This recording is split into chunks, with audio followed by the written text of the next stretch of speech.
Salut à tous, j'espère que vous allez bien. Bon, aujourd'hui, j'ai déjà commencé à travailler sans faire l'intro de la vidéo. Comme vous pouvez le voir, j'ai mis les rails et j'ai commencé à mettre les accroches au niveau du grand plafond. Mais tout simplement, j'avais oublié la batterie de la caméra, donc je n'ai pas pu filmer avec cette caméra, surtout m'enregistrer pour faire l'intro. Donc j'ai enregistré à la GoPro, donc c'est parti, je vous mets ça tout de suite.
Maintenant que vous avez vu ce que j'ai fait, je vais continuer tout simplement à mettre les accroches pour les grands plafonds et tout ça. Je vais continuer ça aujourd'hui. Mais avant ça, je voudrais voir un petit truc avec vous.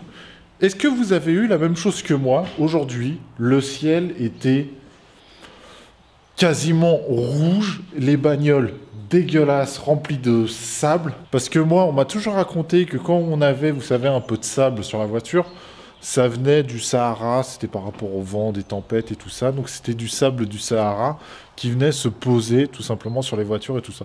Dites-moi vous ce que vous en pensez et si c'est réellement ça, parce que j'en ai aucune idée. Moi j'avoue, on me l'a dit étant plus jeune, j'y crois pas. Sur ce coup-là, j'avoue que je m'en fous un petit peu, mais dites-moi en commentaire si c'est réellement ça, ou si on m'a raconté carrément une grosse connerie. Mais voilà, dites-le en commentaire ou à savoir si c'est carrément une légende urbaine tout ça. Hein. Bon allez, c'est parti, je continue, je mets les accroches au niveau du plafond. C'est parti!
Bon bah ça y est, fin de journée pour moi, petite journée, mais par contre ça met un temps fou à mettre toutes ces accroches là. C'est super long en fait à monter, descendre. Je trouve ça super long et on n'a pas l'impression que ça avance. Mais bon, demain, tout ça, toute cette partie-là, là, c'est fini. Et je pense aussi que j'aurai terminé cette partie-là, vu que demain, on est mercredi et j'ai pas besoin de terminer plus tôt pour aller chercher mes enfants. Donc, Donc dans la logique, demain, toute cette partie-là, c'est fini. Normalement, tout le plafond sera fait. Je sais pas si j'aurais mis toutes les fourrures parce que j'en ai plus assez et faut que je vois si j'ai le temps d'aller en chercher et surtout, il me faut un camion pour aller en chercher. Donc, je sais pas si je les aurai demain. Mais en tout cas, toute cette partie-là, je serai prêt à tout... je serai prêt à tout installer. Et j'ai fait aussi une petite bêtise qui n'est pas très grave. Faut que je redécale, vous savez, toute cette première ligne là que j'ai installée ici, faut que je la redécale un petit peu. Comme vous savez, j'ai 15 cm d'isolation donc par rapport au mur, donc c'est mal placé. Donc faut que je décale un petit peu ça et après je serai nickel. Mais ça fait bizarre de voir tout ça sans les étais parce que ça fait super grand. J'imagine que là, je suis dans la cuisine, hop, je me tourne et la télé est dans le fond là-bas.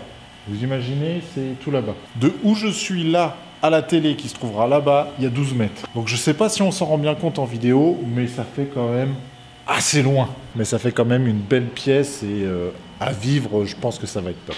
Et surtout cette terrasse, moi j'adore cette terrasse. Le principe, je trouve ça super intéressant par rapport... Soit quand il y a trop de soleil et t'as pas envie de mettre de parasol, tu te fous là, t'es à l'ombre. Ou alors quand il pleut mais qu'il fait chaud parce que c'est l'été, tu peux quand même manger dehors. Et ça franchement c'est cool. Même si ça aurait été plus simple de dégager tout cet ensemble-là, que tout ça se soit ouvert et que ça fasse toute une grande pièce, ça agrandit la maison, ça agrandit plein de choses. Mais par rapport à ma région, avoir un abri en été quand il pleut et que tu peux quand même manger dehors, je pense que tu as quand même une petite plus-value sur la maison. Bon allez, maintenant on va passer à la partie questions, mais avant ça, comme d'habitude, si cette vidéo t'a plu, n'hésite pas à t'abonner, un petit pouce bleu, ça fait toujours plaisir. Donc maintenant on passe à la partie questions. Alors j'ai une question de Marc Buisson. Bravo pour tes travaux et ton chantier, bah, merci à toi. J'ai vu que tu n'avais pas mis de bande résiliente sous tes rails dans le garage. Penses-tu en mettre au rez-de-chaussée et à l'étage? Bon courage pour la suite. Alors non, je ne vais pas mettre de bande résiliente, tout simplement parce que j'en ai pas forcément l'utilité. Si je me trompe pas, les bandes résilientes, ça sert surtout phoniquement pour éviter que les vibrations du placo descendent et aillent dans la dalle et tout ça. Si je me trompe pas, c'est pour ça. Corrigez-moi si je dis vraiment des bêtises. Mais en soi, non, je vais pas en mettre. J'aurais fait une vraie salle cinéma en bas, j'aurais isolé tous les murs et tout ça, ça on est d'accord. Mais au niveau du placo, entre les chambres, entre tout ça, non. Je vais pas chercher les finitions à ce point-là. Je pense surtout que les bandes résilientes, ça va surtout servir, tu sais, pour quand tu fais des apparts de location dans une maison, pour un peu séparer, pour que ça évite que ça fasse trop de bruit, oui. Mais sinon, là, on n'est que nous, que ma famille dans la maison. Je vois pas trop l'intérêt. Alors j'ai une question de Annie Alieta. Salut, les étais sont loués et combien cela coûte car il en faut énormément? Alors non, moi mes étais ils sont pas loués, je les ai payés. Donc ça me coûte rien, c'est pour ça que je peux les laisser aussi longtemps que je veux, je m'en fous, ils sont à moi, c'est pas le problème. Maintenant il est vrai que des étais ça a un budget. Faut compter, je crois, quand vous l'achetez neuf, quasiment 15 € l'étais, un grand été comme ça. Donc faut compter 15 €. Vous en comptez une centaine, ça vous fait 1500 €.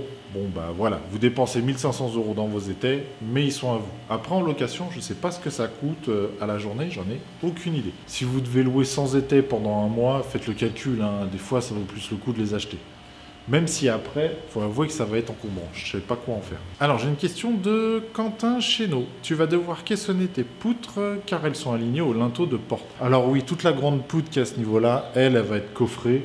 Le reste, c'est dans les murs, ça se verra pas, on n'y fera même pas attention. Il n'y aura que dans la partie dans le bureau où il y aura aussi un coffrage. Mais sinon, le reste, on n'y fera même pas attention. Mais oui, effectivement, à ce niveau-là, il y aura bien un petit coffrage au niveau de la poutre. Alors, j'ai une question de Denis Lecoeur. Je me régale tous les jours de tes vidéos et coups de gueule. Merci à toi. Et c'est pas des coups de gueule, il n'y a rien de grave. Pourquoi tu n'as pas commencé l'électricité dans le sous-sol pour n'avoir qu'à plaquer après? Alors, tout ça, j'espère le faire le plus tard possible. Au niveau de l'électricité, tout simplement à cause des vols, parce que ça peut se voler des câbles.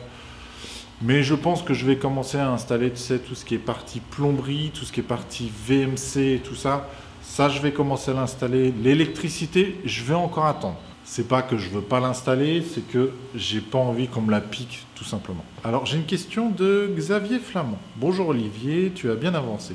J'ai une petite question. J'ai vu qu'au niveau de ta terrasse au rez-de-chaussée, que les ordi en polystyrène n'étaient pas recouverts. Tu n'as pas peur d'avoir un pont thermique au niveau de ta poutrelle? Sur ce, bonne journée et à demain.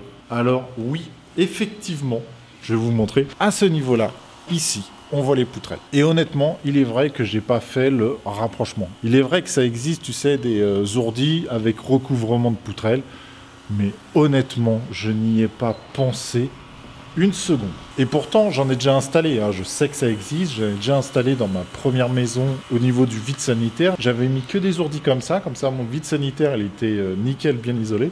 Mais là, ici, je n'y ai pas pensé.